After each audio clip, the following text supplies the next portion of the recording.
G'day, it's Troy here. I had a couple of subscriptions today, so I'd like to say thanks very much to those guys and them all gear reviewers that subscribe. And I thought it was a timely opportunity to do a new video, one that I'd been meaning to do for a little while, so that just kind of motivated me, so thanks very much guys. Now the video I want to do is a modification that I did to my Maxpedition Proteus. If you'd seen in the last video that I did on my Maxpedition Proteus, I use it in conjunction with the Triad admin pouch, and it's created like a tactical attaché type setup here, and it works quite good.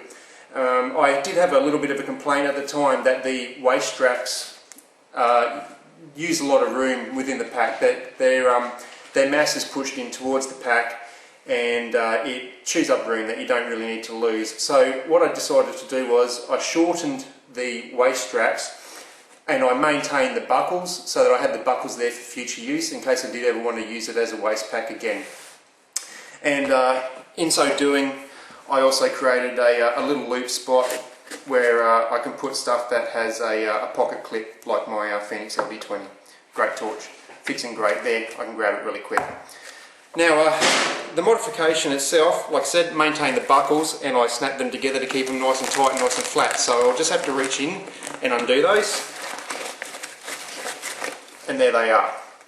Now you're thinking that with buckles this short or straps this short that it's absolutely hopeless, but if you do happen to have two Maxpedition Genus straps, it creates a really good sized waist length, and this is, as you can imagine, these are adjustable, so you can fit it to whatever waist you want.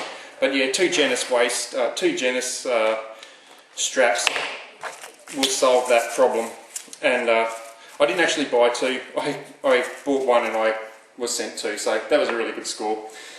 About the modification, all I had done was I'd cut them, I'd melted them. Unfortunately I didn't get quite the finish there I would have liked to have, and I think that was because I used a Bic lighter with an open flame, and maybe if I had to use something a little bit hotter like a torch, a butane torch, I might have got a bit better finish there. Less charring, more singeing, if that makes sense. And I'd also stitched it using the Stewart's Manufacturing Speedy Stitcher, which I'll just talk about briefly. I might as well show it to you because I've got it here.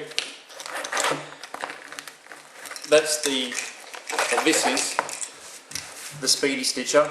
When you've got one of these, you'll find a million uses for it. It's really, really good. That needle's great for picking out slithers, and also, yeah, all sorts of things where you need to dig around. But you can do lots of canvas repairs, which it's kind of designed for.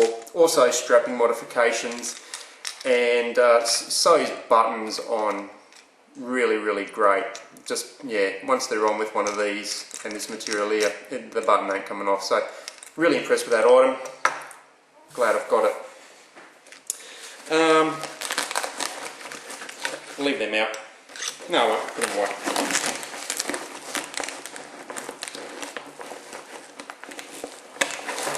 And then they're back in.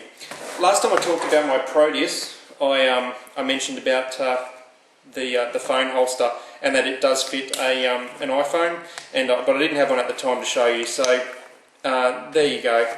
It fits in there. The elasticized webbing fits really, really well. Just to finish this video up on, which was mainly about the modification to the Maxpedition Proteus, just a quick channel update.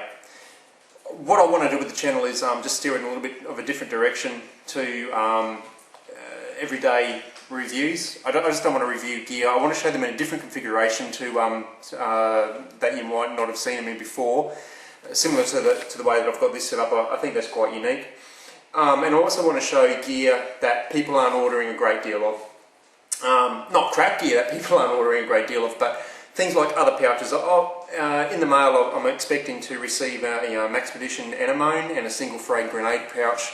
Now I haven't seen too much video on those, but I believe that they'll be good products, so I've ordered them, and I might put a video with those in the future.